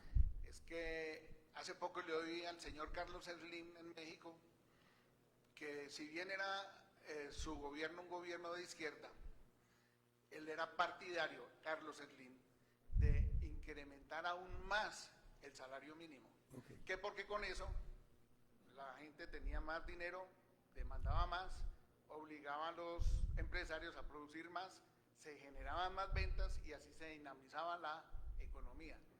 Ese mismo pensamiento lo tiene César Ferrari. ¿Usted qué opina de eso? Que es un desastre. Le voy a decir por qué es un desastre. Primero, si los salarios se determinaran por ley, pues todos los países serían ricos, ¿o no? Subimos los salarios por ley ya. Pero así no es. Es que si uno sube los salarios más que la productividad más inflación, crea desempleo. Lo primero. Segundo, eso no lo dice únicamente Carlos Slim y Ferrari, lo dice la ANDI. Cuando uno va a la ANDI, todos los empresarios le dicen eso. Pero es que ellos no pagan el salario mínimo. Ellos son las empresas grandes que pagan mucho más que el mínimo. El mínimo tiene que ver con la informalidad y con la gente que gana bajos salarios. Hay países como los Estados Unidos donde el mínimo es mucho menor que el promedio salarial, porque está dedicado a la gente pobre del país. Pero la gente pobre del país en Colombia no está en el sector formal, está en la agricultura y en el sector informal. Entonces, lo que en unos países es bueno, en países como Colombia es muy malo. Y último argumento, si fuera que quisiéramos generar más demanda, es que en el país el que genera demanda es el Banco de la República. Para eso está hecho el Banco Central, para ver cuánta demanda nueva necesitamos sin inflación. Por eso el banco maneja las tasas de interés, para generar la suficiente demanda para que el país crezca lo más que sin más inflación. De manera que mal Ferrari y mal Slim. Bueno, muy bien, muchas gracias, doctor Juan José, a todos muchas gracias y un aplauso. Muchas gracias.